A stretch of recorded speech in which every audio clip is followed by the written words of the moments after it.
Are you ready to give your score for visuals? Give me a second. I'm taking off my socks. I'll cut this out. Ooh. Why stop there? I'll take off my shoes also. I'm just kidding. You'll take off your socks before your shoes? They're unique socks.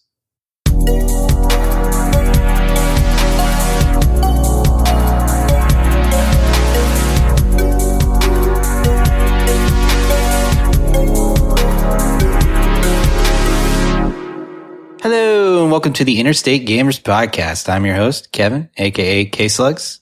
My name is Peter, a.k.a. Deal for Real, and I'm also your host. Well, welcome, everyone, to the season finale of Season 4 of the Interstate Gamers Podcast. I don't know what episode it is, but it's probably like 50-something. But man, it's been a long journey, P-Boy. It's been a long journey. This has been quite the season for obvious reasons. Of course, a lot of stuff going on in the world right now, but also like we've played some pretty big games this season. But it's been fun, and this episode we've got obviously a big special one here. This game review has been a long time coming. Kevin, you oftentimes kind of prompt me to tell you what game we're going to play, but I'm not going to wait for you this time. I'm just going to get right into it. This time we're reviewing none other than The Legend of Zelda: Breath of the Wild.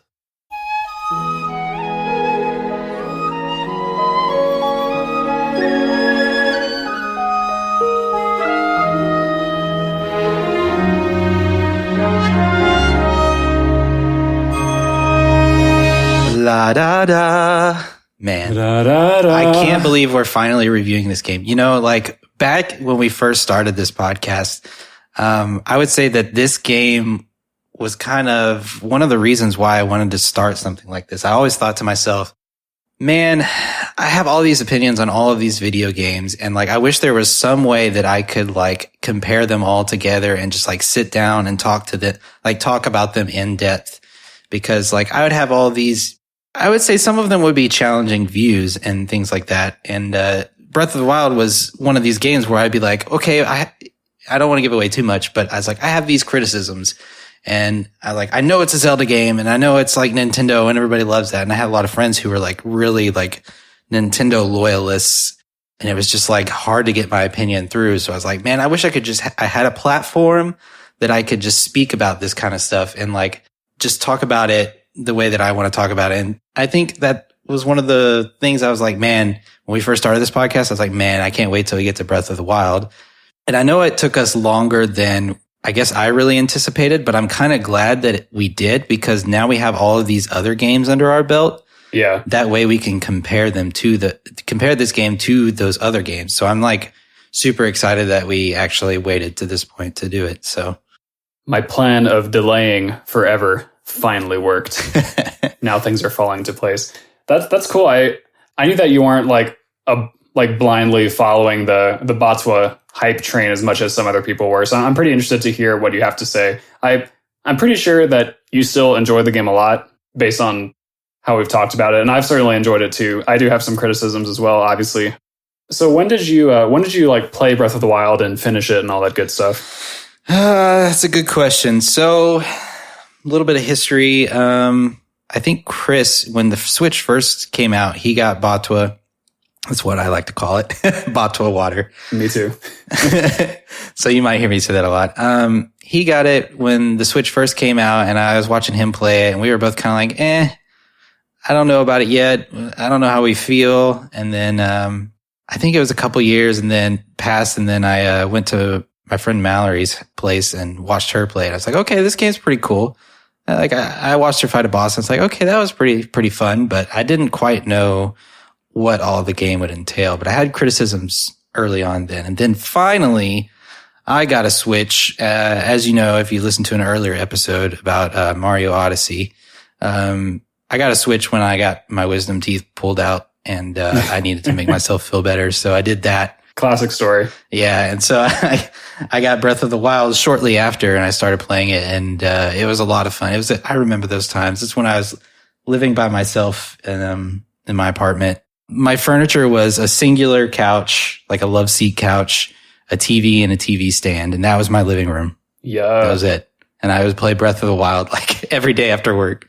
That's a little more similar to my history in some ways than I thought it might have been.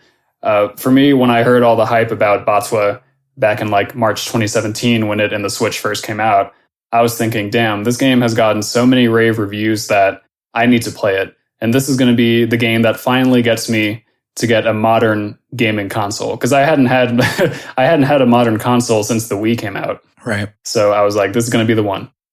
Turns out I didn't get a Switch until Smash Ultimate was released, which was like a year and a half after Batwa came out. And then I didn't actually buy Batwa until like the next March. So by that point, it had been 2 years since Batwa came out. And even then, I still didn't get like super duper fully into it, like playing every day until just recently, like a month or two ago. Right. So there's various reasons why like I kind of basically just put it off. But I think the main underlying reason for all of that is I felt like this was a game that I really wanted to sit down and just have a clear mind and just devote like several hours at a time of playing it. And so when I got to the point where I felt like I could do that, I started doing it. And I've been doing that recently. And now I really feel like I've kind of experienced the game the way that I wanted to, the way that I thought it should be personally. And I've been having a lot of fun with it. I feel like I'm at a good point finally where I can like talk about it in detail as we do on the Interstate Gamers podcast. Are you ready to kind of talk about the game itself? Let's do it, man. We're building up the hype.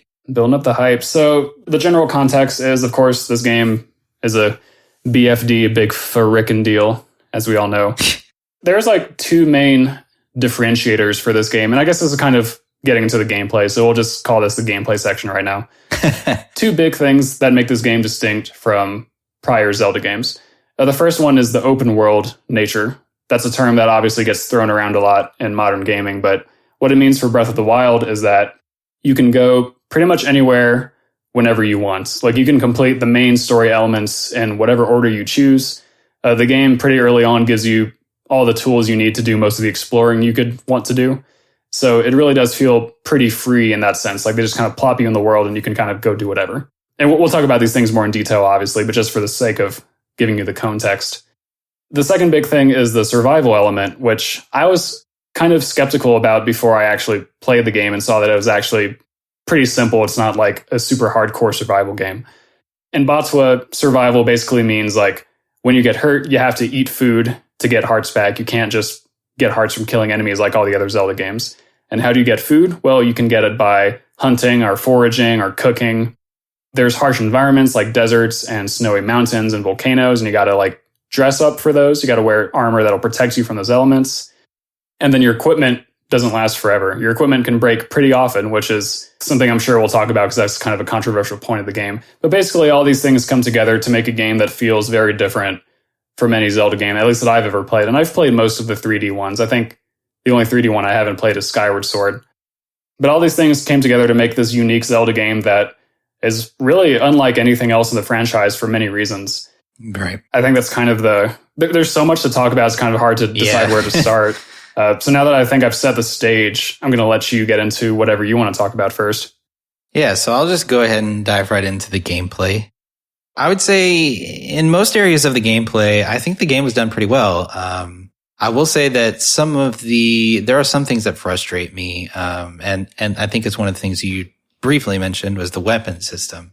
And I know some people really like this, but I really don't like how fast your weapons break in the game. I feel like it diminishes the value of the weapons and it kind of ruins the excitement of finding a brand new weapon or finding like a legendary weapon or like it becomes pointless. Even the Master Sword to some extent. I know that, spoiler, if you haven't gotten this far, you shouldn't be listening to this podcast, but yeah. The Master Sword, it even breaks and you have to wait for it to come back. It doesn't technically break, but the power runs out and so you can't use it. And so it's just like, man, it's like it discourages you from using those weapons. And to me, that's not a good system because it's like when you get a new weapon, you want to use that weapon. But now it's like the weapons are more thrown away. They're more like, oh, you should only use them in this scenario when you really need it. And it's not like a horrible feature. I just don't think it's better than what was previously implemented or in like some other games where you'd have like better weapons or more customizable weapons and things like that. I think that is better than Oh, my weapon broke again. Like you could get a brand new weapon and think it's really cool and all this stuff. And if you used it like as your main weapon for about like 10 to 20 minutes, it could be gone. That kind of sucks.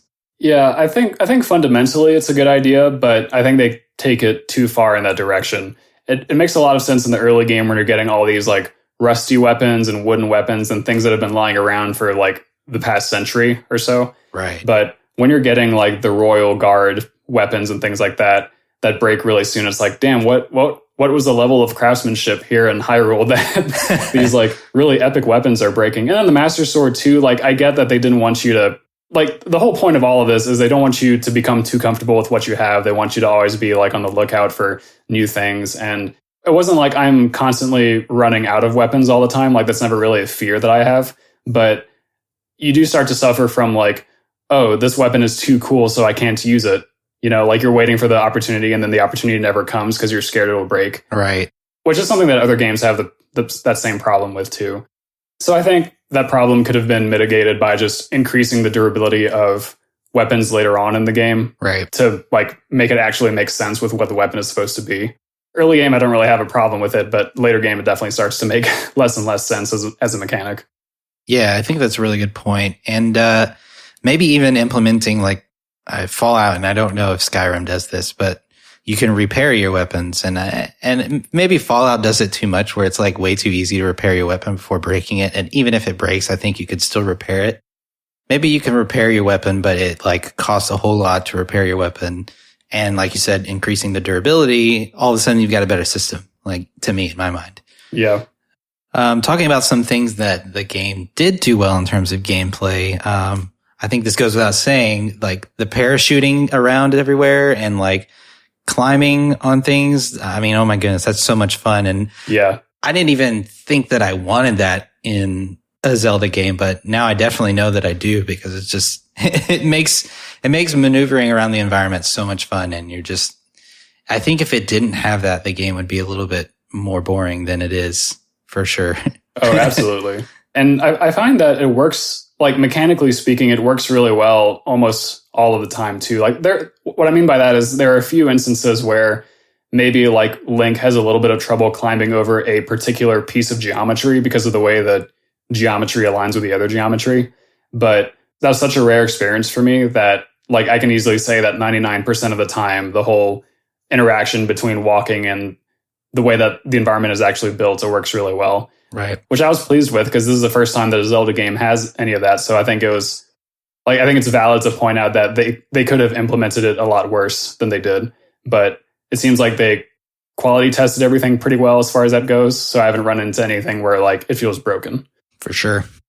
I felt like the combat system was really good. The movement when you're, fighting things and really just moving in general felt so free and limitless. And there's even a really cool countering system that they have with the combat. So yeah, where it like slows down time and you get to like beat up on them if you time something right. And it's not necessarily easy to get into that counter state. So I think they did a really good job balancing that. I agree. Combat's really fun for all those reasons. And just for the sheer amount of ways that you can mess with your opponents. There's a great video by Video Game Donkey, who I'm a big fan of. And his video, a decent part of it, is showing off the various ways that you can fight enemies, some of which I hadn't even thought of doing in like 100 plus hours of playing the game.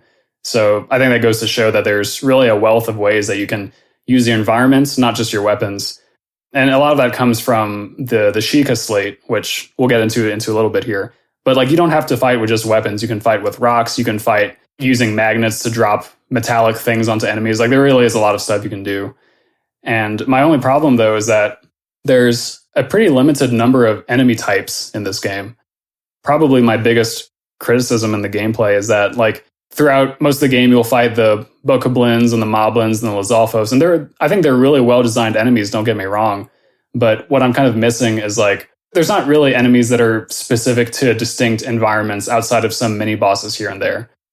I'm thinking, for example, in Ocarina of Time, like when you're in the mountains, you see Tektykes. And when you're in the forest, you see the Dekubabas and things like that. Like those environment-specific enemies are kind of missing in this game, which I think is a shame. But I think that would also be a pretty easy thing to fix in the sequel. Yeah, that's actually a really good point that I didn't even realize. And I think that's something that could also be said for content. But in terms of gameplay too, it makes it feel a little bit less, there's a little less variety of what you're encountering. I think that's a really good point. I didn't think about that. I'm full of them. I have a few more criticisms, but this one I think we might all be able to relate to. So please either make it rain less or don't let me slip while it's raining. Yeah. Because both of those things combined, like I hate it when it rains. And on top of that, getting struck by like the lightning, like where it strikes your metallic weapons, it's like most of your weapons are metallic. And so you end up, it's pretty much just a situation when it rains, you sit there and you have to wait for the rain to end because you could be in an area for a particular reason. So you don't necessarily want to warp away. So you just have to sit there, wait for the rain to end.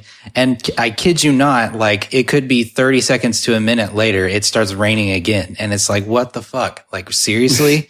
You've got to be joking me. I've had that happen so many times that I don't know how they haven't patched something for that already. Yeah, so that's another thing, like the weapon durability, where I get what they were going for, but the implementation maybe went too far. I think the idea of like slipping on the rain or of slipping when it rains makes a lot of sense. But I think that it would be great if like the climbing gear that you find throughout the game would prevent you from slipping on wet surfaces, or at least make it happen less frequently. I did kind of find a way around this recently where I've maxed out my stamina wheel, which is something else we have to mention. Like a lot of, climbing and running and jumping, all that uses stamina, which you can get more of throughout the game. Right. And once you have enough stamina, and it especially helps if you wear the climbing gear like I do, you can actually kind of beat the rain system because you can climb up like for a few seconds and then jump, like you do the jumping climb. Yeah. And as soon as you do the jumping climb, you'll slip back automatically, but you can kind of space it out to where you are actually gaining altitude. So if you have enough stamina, you can actually beat the rain. I've done that, but it's just annoying to deal with, especially if you're climbing something big. I mean, I think like the rain and the stamina system, they really are a manifestation of the game's desire to make you feel a little bit restricted, like in a way that's approaching realism, which I can appreciate. But the fact of the matter is, like when it's done to this extent, it can be frustrating, like beyond just the realism of it. Like we play video games so that we can do things that aren't realistic, right? Exactly. So I think it's kind of a personal thing, but overall, I agree with you. I'm pretty happy with the balance they struck, but I definitely think it could have been better. Right, yeah. I agree with that statement. I did write some thoughts on stamina and how it just kind of made things unnecessarily difficult to just run around, attack, swim, climb, things like that. And I know that there are some things to alleviate that, but most of it just felt like arbitrary difficulty. Like they put it in there so that it makes the game more difficult, but really all it does is just keeps you from doing things rather than making something hard to accomplish, if that makes sense. Yeah, swimming in particular is like totally unviable at the beginning of the game. Yeah. Like I found myself just always avoiding water. And it took me a while to get to the point where I had enough stamina and I also had swim boosting equipment to where I could actually feel like I could go swimming. And you don't always have to swim to cross bodies of water. Like the game, I mean, that's kind of one of the point of all of these environment and stamina limitations is to encourage you to like find other ways to get where you're going, which I appreciate. And sometimes I had a lot of fun doing that. But then there's also times where you just want to do the thing the way that you want, which is where this balance comes in that we're talking about. To be fair, though, once I got to that more powerful state where I had more stamina and better equipment and all that stuff, it really did feel like I'd crossed a point where I'd become more powerful as the game went on and that I earned it for myself. Right. So I think that's like a good counter argument to the argument that we're making. I think I can see it both ways. Like I definitely feel more powerful and more like the hero that the game is telling me I need to be. So I appreciate that, Yeah. I kind of had that realization too when I was writing this review. I was like, well, at the end of the game, it wasn't as big of an issue because I had like 3 rings of stamina, but it took from the beginning to the middle of the game and a little bit towards the end, it was just kind of annoying to deal with stamina. And it just felt like it was just slowing me down more than anything.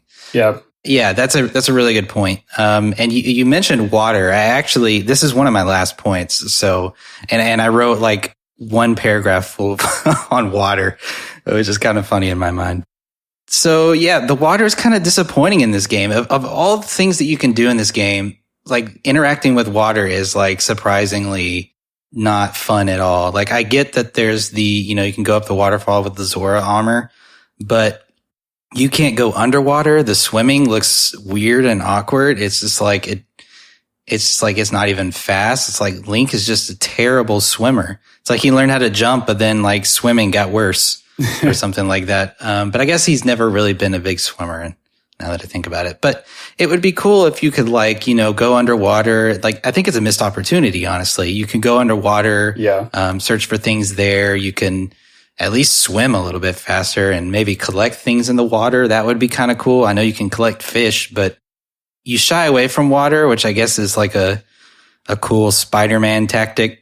But water's not that fun. You just frog swim everywhere and it takes forever.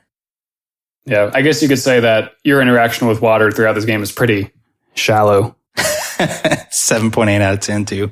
Yeah, actually, that was something I was wondering when I was first playing the game.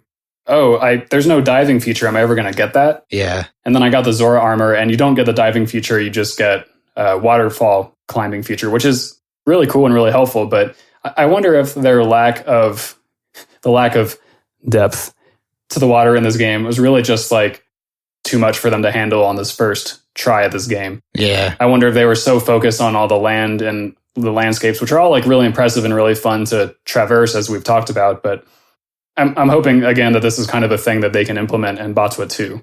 Yeah, I agree. I honestly think it's a really, like, I'm reaching at straws here to complain about how I didn't like the water, but it is a criticism that I have because I'm like, it'd be cool if I could do more with this because there's a lot of water in the game. And so, I mean, hey, it'd be a cool feature. So if you're listening, Nintendo devs, go ahead and put that feature in Batua 2.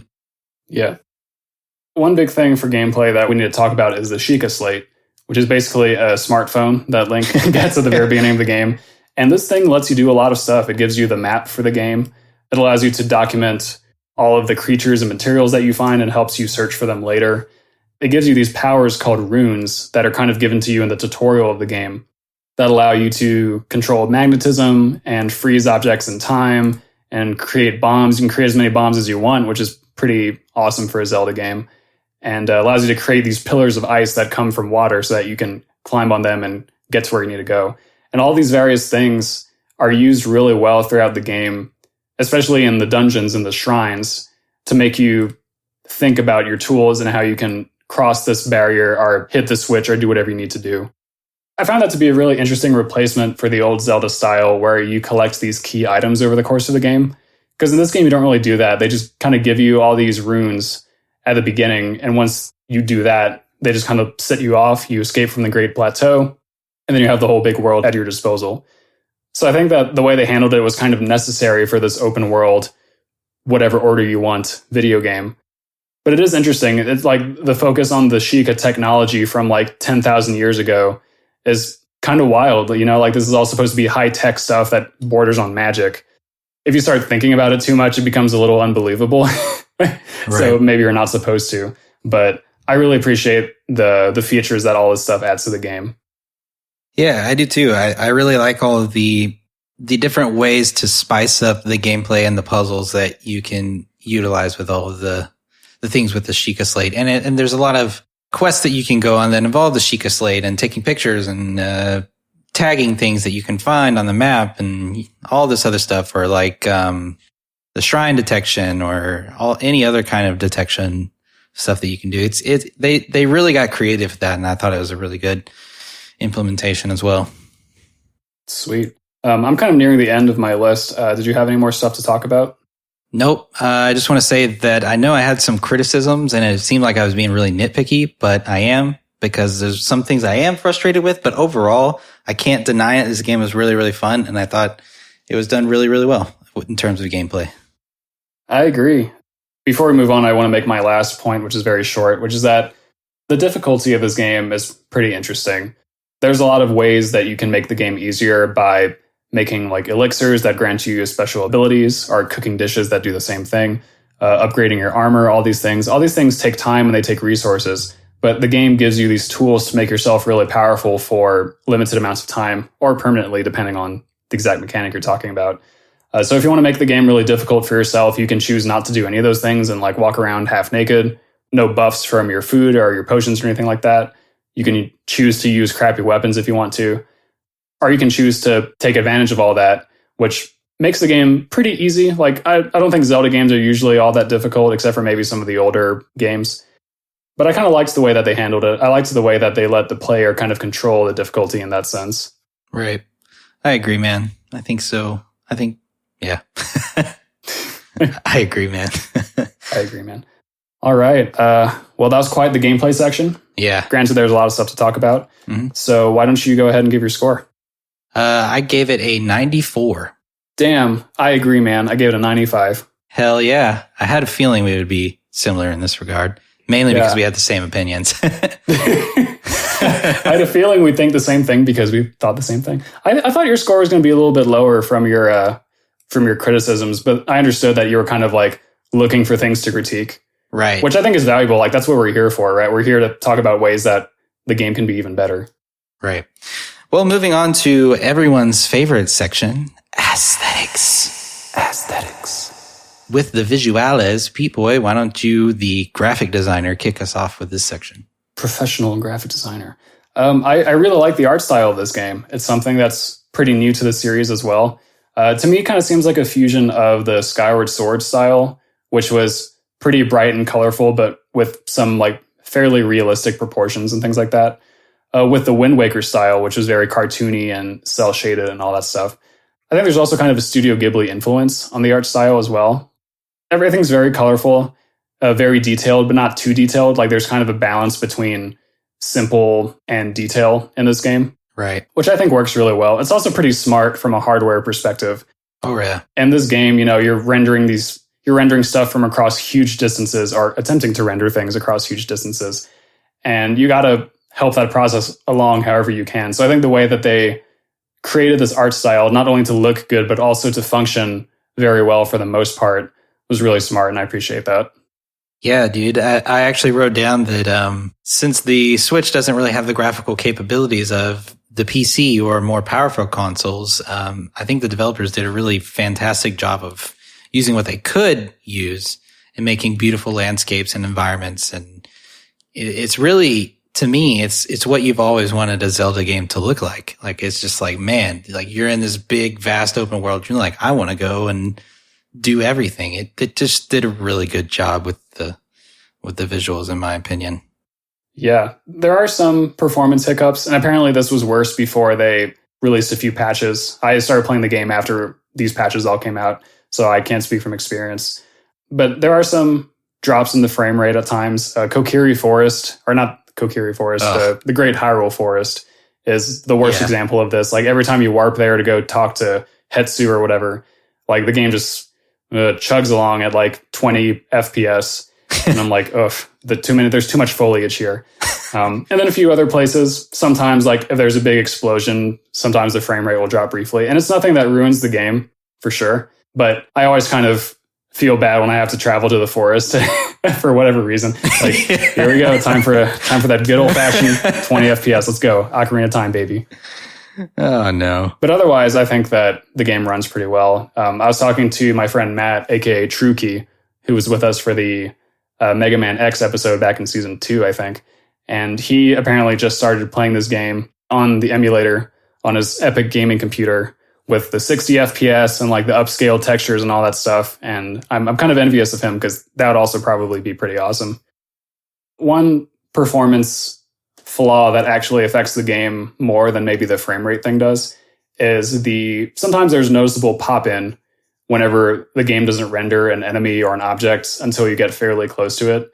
There have been times where, like, I'm running and then some animal appears like 10 feet ahead of me, maybe not 10 feet, but like 30 feet ahead of me. So I can like very clearly see that it's kind of popped in and I'm like, oh shit, I was there? Okay. And sometimes that applies to enemies as well, not too often. If that happened to enemies more often, that would definitely be more points against the game because, like, an enemy just popping in front of you when it was supposed to be visible the whole time is obviously a pretty big deal. So it's just something I kind of wanted to mention for the sake of being thorough. Right. That's something that if the console were more powerful, which Nintendo, I wish you would do that for once, then we wouldn't have the problem. But it's there, and I think it's worth mentioning, but not a huge deal by any means. Yeah, that's a good point. I like your comment, Nintendo. I wish you would do it for once. Yeah, just one time. Just one time. I'll pay you the money. I'll pay it. Yeah, exactly. We all will. But I think that's the only bummer that I would ever like. That's the only negative or the only complaint that I have. In terms of UI, I thought it was really cool. I agree. Very minimalistic and modern. I guess I don't know if minimalistic is the right term, but it felt really sleek and sexy. So ooh, I thought it was really cool. Ooh, I agree. And then in terms of visual effects, I thought the game did a really good job by kind of like immersing you into this world of like, so when it's raining, you know, you got the lightning bolt that's going, and it just gets faster and faster and faster. You're like, oh shit, I got to change my weapon. Yeah. And you're just like, and then if you do get struck, it's just like this big, massive lightning strike from the heavens. Yeah. Like, oh. You're like, oh God. And just every like visual effect that they did was just really good. Like, yeah, man, I was so impressed by the visual effects of this game. And the animations and the cutscenes are really cool. Unlike some games that we know, Pokemon Sword and Shield. Damn. Yeah, they didn't slack on the graphics at all. In fact, I thought it was one of the things that this game did really well. And I remember, I guess a year or more ago when I was playing this game and I was just having a good old time and I texted you and I was like, dude, when we rate this on IG, the visuals is going to be a really solid score for me. So spoilers, I think that's going to be true today. Yeah, I agree with everything you said. Like really just the detail that they put into all the little things is really noticeable and awesome in this game. The animations I think are all fantastic, especially the enemies. I love all the various actions that the enemies do. Like when you're approaching them from far away and they haven't noticed you, you can watch them like partying it up and cheering and eating, and like they'll hunt enemies sometimes, which is also kind of a gameplay thing. But the enemies, I think oddly enough, are like where some of the most detail went into making them feel lifelike, but also kind of like they're kind of cute in a way too. Yeah. There's like a bunch of cute little things that they do. And this also applies to like the NPCs and the other more important characters in the game. Like just the animation and the personality of everyone is really apparent. And I love that. Yeah, that's a good point. One of the biggest takeaways from this game, or one of the biggest successes of it visually, is just like the constant sense of awe that I get from looking at all the landscapes. We often talk about this in games. Maybe in this game, it applies a little less, but even still in this game, like they did a good job of implementing the different types of landscapes. It's not like some platforming game where you have like the crazy future world and then the underground world and then the ice world. And then, you know, it's not quite that level, but you still have like these huge snow-capped mountains and the volcano, Death Mountain, and you have the Gerudo Desert. And even like some of the more quote unquote normal foresty or plains type areas in the game, they all still feel different from each other because they have different types of foliage and different types of rocks and things like that. So it feels really satisfying to me to explore this big area and be able to tell like when I'm in one province versus the other province, and being able to like climb up to some high point and look at this beautiful province that I'm in and think like, oh, this is a really nice view that's also different than the view I get on the other side of the map. And just I'm constantly feeling awestruck from all this beauty. So I think that's a huge success of this game. It just feels so, pardon the word, it feels epic. Epic gamer game. This is truly an epic gamer game for sure. Yeah.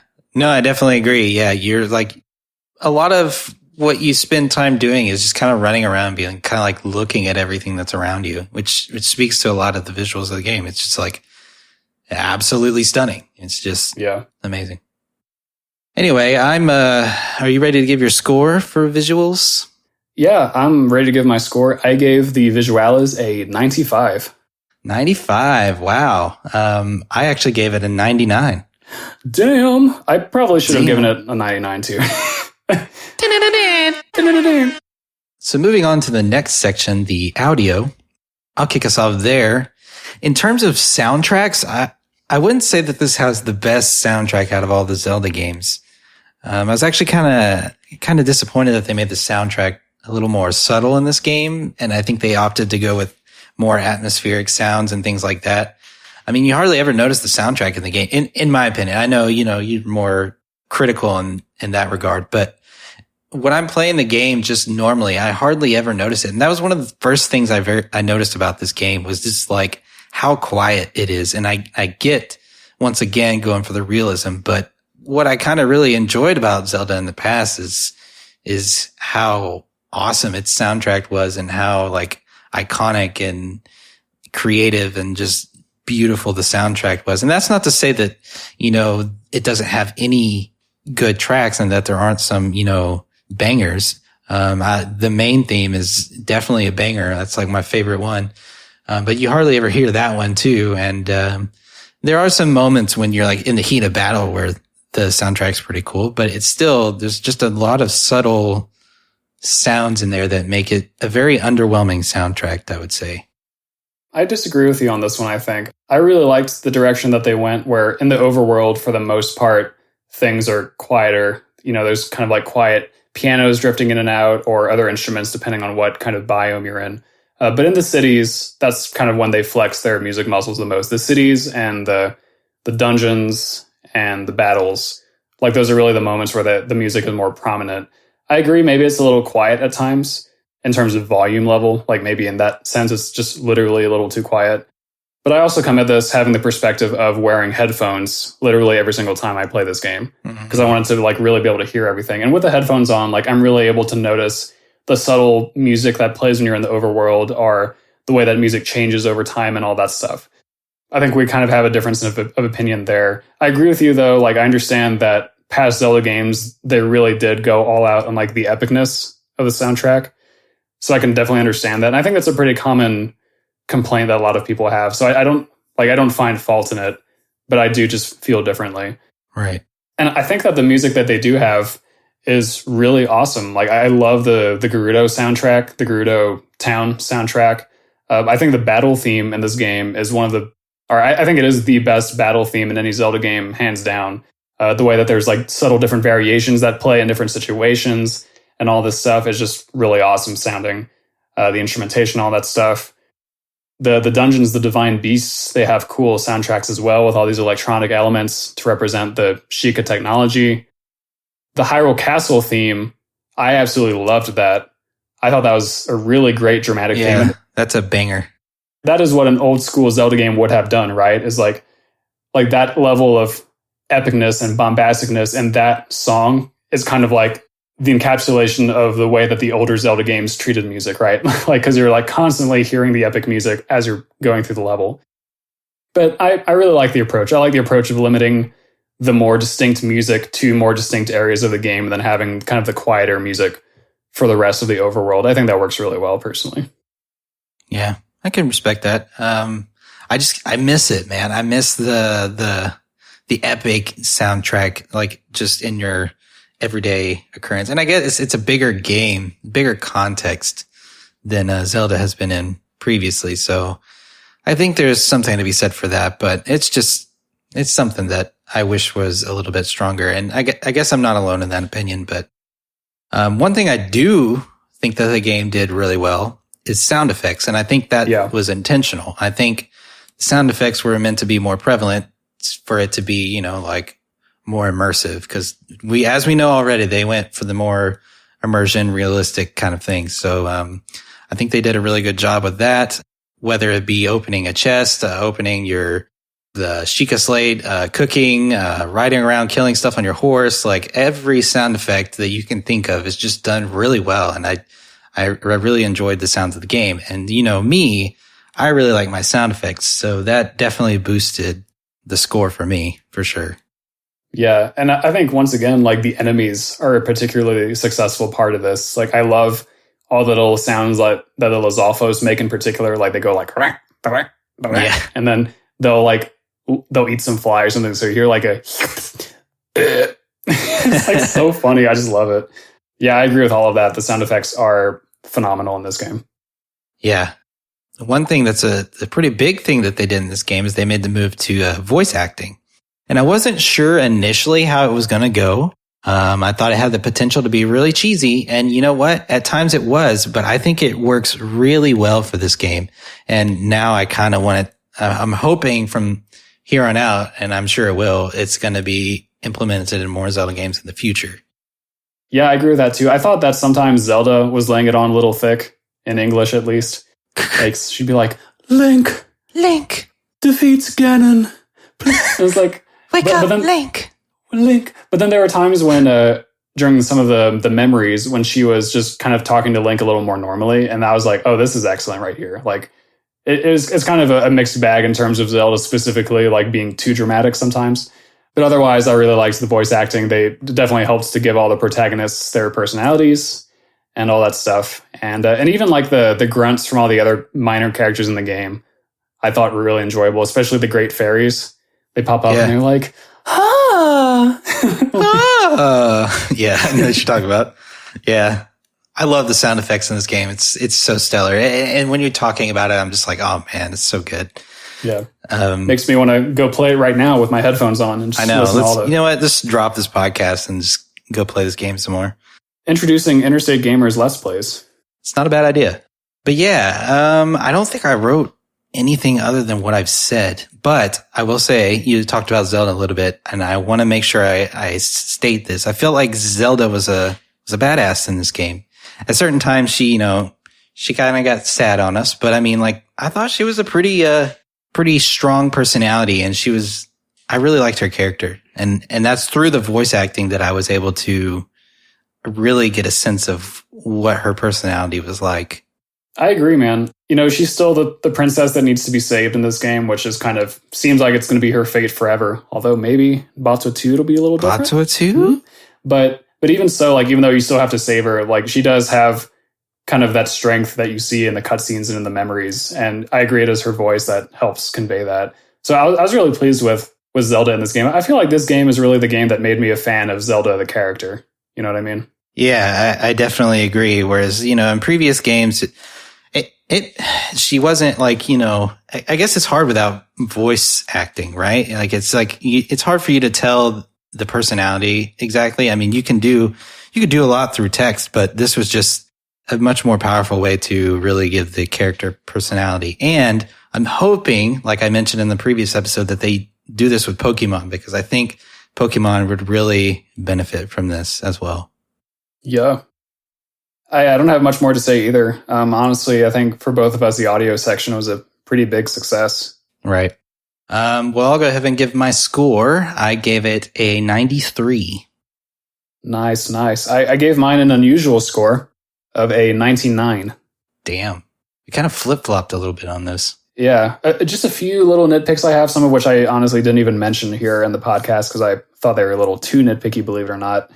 But yeah, I feel like the audio approach was spot on. I absolutely loved it.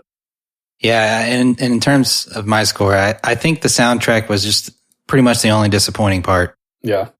So not a bad score either. 93 is really good. So yes. Moving on to content, the final section of the season finale. So this is it, P-Boy. Damn. Got to give it our best. I'll do my best. Plus ultra. Plus ultra. All right. What you got for me, P-Boy? So obviously the first thing I got to mention is my best friend, howlongtobeat.com. Pretty big range of hours for this game, as you might imagine from the scope of it and the different ways you can choose to play it.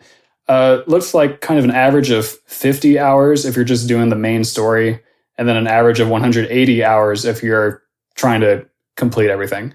Now, I've put in about 140 hours, and I've got all the divine beasts, got all the memories. I have most of the shrines, or most of the shrine quests and most of the side quests done. There's still a lot of Korok seeds out in the world for me to find, obviously, because there's 900 something of them. 900, yeah. Pretty crazy. But apparently after all that, I'm only at 40% completion. So I'm like, damn, I still got a lot of armor that needs to be upgraded. I still got some other stuff that needs to be done. In that sense, there is a lot of content in this game, sheer numbers. There's a lot of content. Right. But I think overall, the game's type of content could be not for everyone. It could be a little polarizing because a lot of the game is, well, if you choose to make it so, a lot of the game is exploring, which I find really fulfilling. I love using the gameplay to go around and explore and admire the visuals and the audio and everything else. And I love doing all that, even if I don't necessarily get some reward for going to this part of the map or this part of the map or this part of the map. It would be nice. There have been a few times where I've journey to some place that I thought for sure would have something waiting for me, and there wasn't anything there, which was a little disappointing. But I feel like more often than not, the game tries to reward you in some small way, often a Korok, for going out and exploring something. For me, that's the type of content that I really like. I can't speak for everyone, but I think that's what they were going for in this game, and I think it worked. So I'm kind of curious what you think about that specific part of the content. Yeah, I guess when the game first came out, a lot of people were like, "Oh, this is basically Zelda plus Skyrim," and they even mentioned, "Hey, we're taking notes from these bigger open world RPG games so that we make sure we get this one right." And so everybody's like, "Oh man, Zelda plus Skyrim or Fallout and things like that." Basically, Bethesda has become this like staple, of this standard of, okay, this is what an open world, or actually it's more like the high bar, I would say, of what an open world game should be. Mm-hmm. Now that statement might come with some debate, but I think in general, in terms of like content, you would say that. With that stigma in mind, I feel like Breath of the Wild falls a little bit short of that. I say this because there is a lot of content, but I feel like it's a lot of repetitive content. Yeah. So the shrines are definitely, they vary, but not by much. And there's the same kind of games over and over and over again. And they're not really that exciting, to be frank, really. And then the Korok seeds, oh my gosh, it's kind of annoying. Like there's 900 of them and they're really not that special. And I think at a certain point, it doesn't really even matter because I think there's some cap to what you can do with your how much space you can hold and how much stamina you can have. I think I've already maxed out my stamina, so yeah. But really, it's just kind of like, what's the point? And I know once you get all the shrines, you get like the green tunic, which I'm working towards. I think I'm at 101 shrines, so getting close there. Yeah. But to me, a lot of the content is just. There's not a lot of variety, and it's kind of, and even in terms of exploration, like, for example, every person that I think every person that I am close to that has played this game, they don't play this game. They don't really binge this game. They play this game for a couple of hours, and to me, it seems like they get bored because it takes them years to spend at least over 100 hours on this game. Like, for example, Chris got this game when it came out, and I know he spent well over 200 hours on it, but he still hasn't beaten the game. Then that might go to, what he's trying to do within the game. But it's like, if the game was really that good, like we've been playing Smash or things of that nature, like why aren't people binging this more? You should be able to reach hours like within, when did this game come out? March of 2017. 2017, it's been 3 years. It's been 3 years since he's had the game. So it's kind of like, and he's not the only person. Ryan, who got the game a couple of years ago as well, I don't think he's beaten the game yet either. And he got the game, like I said, a couple of years ago. And then you got the game about over a year ago, and it took you up until like this past month. Like, so it's like a game that you play sporadically. And I think you have to ask the question, why, right? And I don't think I'm conveying this as best as I can, but it just seems like it's not a very bingeable game because the content that's in the world feels strangely empty, even though there's a lot in it. And I know that's a very contradictory statement, but it's like there's a lot of stuff in there, but there's not a lot to do with that stuff. I see what you're saying, and I agree for the most part. Like I think the shrines are the worst example of this probably because like the shrine trials, they are, they will differ in terms of what you actually have to do in each shrine, except for the fact that there's a lot of repeating like mini boss battle shrines. But besides those ones, even though there are differences, they still feel repetitive. And like the base exploration part of the gameplay is pretty repetitive, where like you're just kind of going around the world and looking at whatever nooks and crannies you feel like looking at. And if there's something cool there, then cool. And if there's not, then there's not. When I say it's not for everyone, I mean that like not everyone will have the patience to devote a lot of time to doing those things. And I think that kind of gets to what you're saying, where like almost everyone personally has been playing the game on and off for various reasons. I feel like my situation was a little different because there were like, it wasn't really the game's fault that I was spreading out my playtime so long. It was more just like life circumstances. And now that I've been sitting down and playing the game a lot, many times a week for many hours each time for a couple months now, I kind of feel like I am binging the game in a way that I still really enjoy it. So maybe I'm the outlier in your example or something like that, which isn't a big deal. I'm just kind of giving my own perspective. Right. And I think there's certain points in the game too that become more interesting than others, right? Like when you get on a really good streak of like actually doing things, that's when the game becomes really good and really bingeable. But I think there's a good portion of the game that's like it's very stagnant, and like you get to a point where you're not really doing anything major and you're just kind of in between states. And this is definitely a post game content thing where you've done all of the like major things to do. It's kind of like there's not really anything meaningful to do that's left. Even the side quests are pretty unfulfilling because they don't really give you anything crazy. And with the fact that your weapons break and everything like that, even if they gave you a weapon, who cares, right? It's going to break. So it's just like, all right. Yeah. I mean, to be fair though, and my personal experience with the game is that I was pretty thorough in exploring, and I would take a lot of time between the 4 major dungeons to do a bunch of other stuff between those times. So it took me like a good 140 hours to explore the game to the extent that I wanted and do like a majority of the shrine quests and the side quests and obviously the main quests and beat the game. So for me, like the fact that I was able to get 140 hours of enjoyment out of that is still like really satisfying. So I'm not expecting the game to last me forever. Like there are people out there who I think have spent over like 1,000 hours playing this game. And maybe that's across multiple save files. I kind of imagine it is because I don't think there's quite enough content for that much time. I don't know, man. I think we're kind of starting to talk in circles here. I think we kind of understand where the other is coming from. Where yeah, I don't mean to say it's bad per se. I just think that it's overrated. You know, the content is good and there's a really good amount of content, and you definitely get a good amount of content for what you pay for. I'm not saying that this would ever get a bad rating from me. I'm just saying that people herald it as like the best open world game ever. And I don't think I could ever agree with that, because there is a lot of, like I've already said, there's a little bit of lack of content that's not repetitive there. So anyway, yeah, you're right. We've harped on this for a little bit. Yeah, I want to talk about the story. Yeah. And how they deliver the story. I love the story. So the basic gist of it is that 10,000 years ago, the Sheikah existed and they had all this crazy technology, which has been preserved and is very important in the current day. 100 years ago, fast forwarding to 100 years ago, Calamity Ganon came back, and in order to fight him, Zelda gathered these champions from the different races of Hyrule, and they piloted these ancient Sheikah divine beasts. But unfortunately, Ganon took over the control of the divine beasts and most of the other Sheikah technology, and then Link was defeated. He wasn't killed, but he was defeated.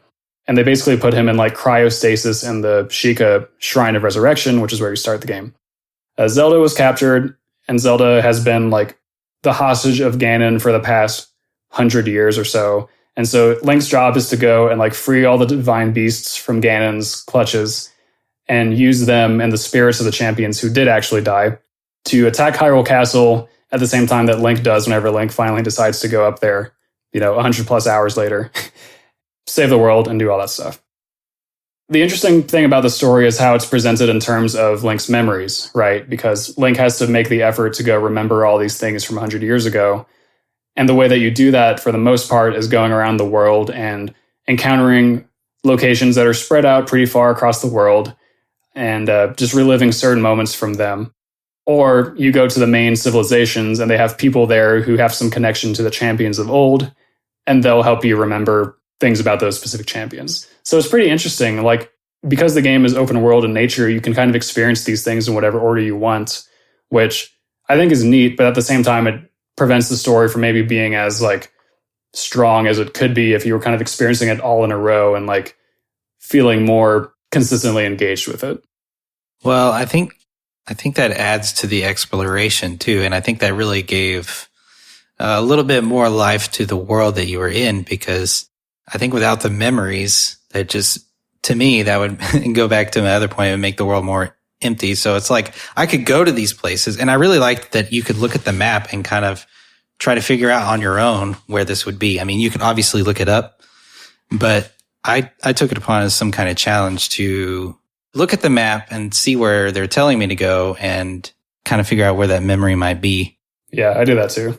But I found it to be pretty rewarding. And I know, yeah, it's kind of like out of sync. So it's kind of like you have to piece it together yourself. And especially if you're playing this game over a period of years, you're not going to remember what that first one was. And when you get like the second to last one, you're like, okay, I'm kind of lost here. So I could see that. I think it depends upon when and how often you get the memories. Yeah, which of course is going to vary from person to person. Right. To a pretty big extent. I think what I'm hoping for is I'm hoping that Breath of the Wild 2, we have so many hopes for the sequel, which I think are all justified. But I'm hoping that it can deliver some sort of story that is as impactful or even half as impactful as the story of Majora's Mask. I feel like that game kind of set the highest bar to this date for a Zelda game telling a story. And I think a lot of that is due to that game's unique setting, like you going back in time every 3 days or however long it is. That obviously allows for some interesting story type things to happen that in a game like Breath of the Wild or the sequel probably couldn't do that exact same thing, right? But one of the reasons why that game had such a strong story was all the different side characters and how involved in their lives you got. And in this game, there's not really the equivalent of that. The closest thing really is you like learning about the champions of the past, but they're all dead and they can't really interact with you unless you're in the dungeon and they're kind of giving you guidance. But once that's done, it's kind of it. There are some characters, like there's one particular side quest in this game where you are getting to know characters more closely than you otherwise would. But I kind of wish that was the norm. And I understand why they didn't do it in this game, or I understand that maybe it wasn't a priority, but I think moving forward, I would love to see a game like that again. I kind of felt like they were on the journey with you, even though that they were dead. It's kind of like you go and you free their spirit and they're like, all right, we're in this fight with you once again. And me and this divine beast are going to help you take on Ganon. And it's like, yeah, hell yeah, you're on my side and I helped you and we were homies back in the day. I'm sorry you're dead now. That kind of sucks, but let's go take on this divine beast. It kind of felt like they were with you the whole time and they were like cheering you on. So I kind of liked that. And you get those memories, spoilers, you get those memories with them that are kind of nice and touching. I won't say any more than that. Yeah. But it involves them as a whole and your crew. So it's kind of like, I don't know. I really liked the champions. I like the champions too. I just kind of wish we could have seen more of them. Yeah, it'd be cool if they weren't dead somehow. Yeah, or if maybe they were present with you in more substantial ways throughout the journey rather than just kind of like, because basically they're either just waiting at the divine beast for you to be ready to fight Ganon, or they'll like chime in whenever you use their special technique. But I don't know, it'd be kind of cool if they were more constant companions somehow. True. I do. You have a point. So it's like, it kind of feels like you're on this journey alone in a sense that you are doing all of this yourself and Zelda's trapped and you have no companion and all the champions are dead, but you know, they're doing their own part. But at the same time, you're basically going through this journey in isolation. You're like, okay, I got to go here and do these things all by myself. Yeah. In this big open world. And everyone's waiting for you is the thing. Yeah, exactly. they're all explicitly waiting for you and telling you to hurry up. It's like, hey, just hang the hell on. I got to go over here real quick. I gotta go find this Koroxy. Yeah. I mean, not to the point to where the characters are rushing you, but I think we've kind of established this point. Right. I will say that one thing that was really refreshing was how the Zora people, the elderly Zora people, really hated Link at first because from their point of view, Link had taken their crown princess or whomever, Mipha, to go fight in this battle, and then Mipha died. And so the Zora who are old enough to remember that, they hate you when you arrive there.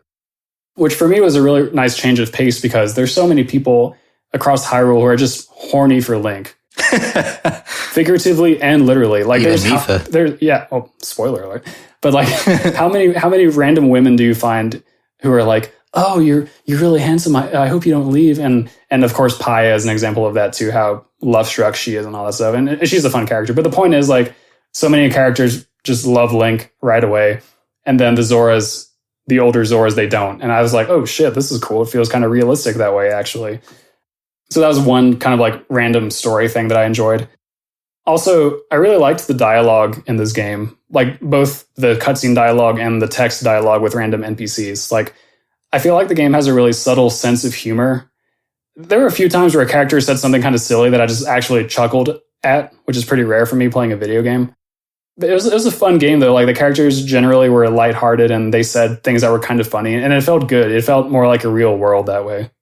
Yeah, I completely agree. You missed an opportunity to say, from my point of view, Link is evil. But damn. Yeah, no, I definitely agree with all of that. And it is kind of refreshing for them to be like, man, Link's a bitch. But yeah, honestly, really everything about the lore and the story, I'm on board with. It was definitely really well written, and it appeals to the younger audience at the same time appealing to us as best as it can. So yeah. I appreciate the pretty good attempt to bridge the gap there. Yeah. My last comments on this is actually pretty related to that dialogue thing that I just said. There are a few characters I've come across who, when you talk to them, they'll like ask you some question and you can answer one way or the other way. So let's say, for example, they ask you, like, have you seen my son during your travels? Yes or no? And if you say yes, they'll be like, oh, great. Like, I'm glad you got to see him. And then let's say you talk to that same character immediately after and you say no just to see what they say, what their no response is. And so you'll say no, but then they'll be like, didn't he just say yes a few seconds ago? Well, blah, blah, blah. Like, and then they give you the no answer. And it's really, like, I thought it's hilarious how they kind of make fun of that video game trope of people saying the same thing or like not remembering what you just told them. Right. They kind of, fake you out. And I mean, not every character does this. There's like 3 or 4 that I've run into, but that's been one of my favorite small things in the game so far out of any category. Just this like a silly little thing. I thought it was great. Yeah, that's a pretty good one. Well, I don't think I have any more. What about you? I'm all spent. Okay, cool. Well, before I give my score, I just want to say, I feel like basically the content of Breath of the Wild can be summed up like this. Main story, shrines, memories, and Korax. Yeah. And I guess exploration, if you want to throw that in there. Yeah, it's a game that's unlike any other game that I've played really from a content perspective. So it's been interesting to rate and think about for sure. All right. Well, with that said, what score do you give it?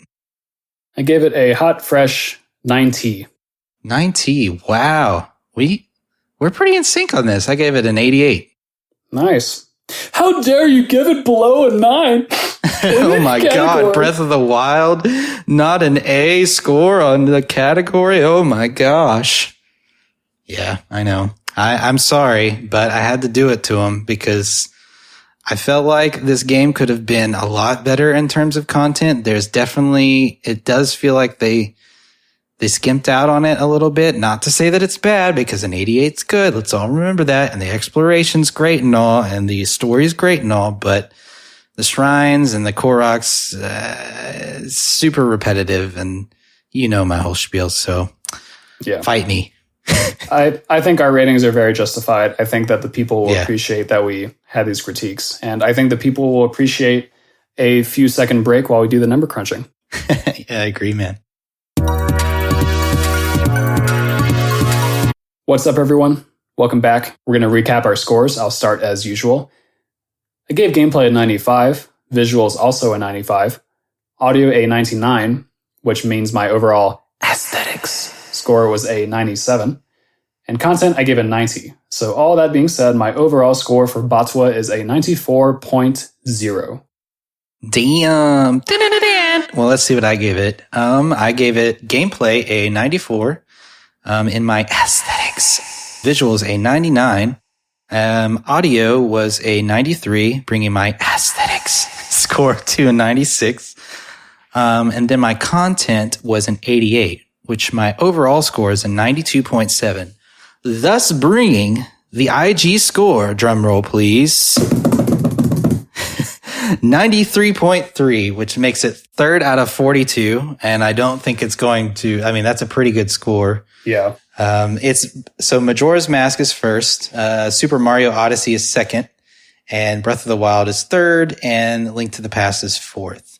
So Majora's Mask is 94.4, Mario Odyssey is 93.8, and then Breath of the Wild is 93.3. That's how close the margin is here. Yeah, these are all top of the line games. You can't argue that. Yeah. Well, I guess you could argue that if you had your own podcast, but this is the Interstate Gamers podcast, so deal with it. Yeah. So I think it's pretty fair. I know Super Mario Odyssey, I think we'd both rather play Breath of the Wild, but I think we also agree that Super Mario Odyssey was just such a solid game on all fronts. Yeah. That I think it's pretty deserving of that score.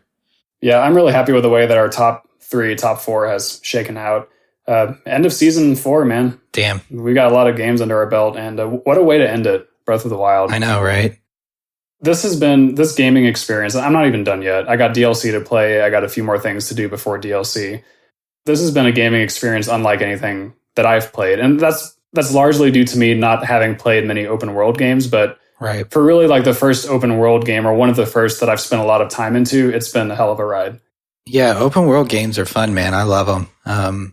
I've played so many of them, which is perhaps why I'm so critical of Breath of the Wild. But that's not to say that I think it's a bad game by any means.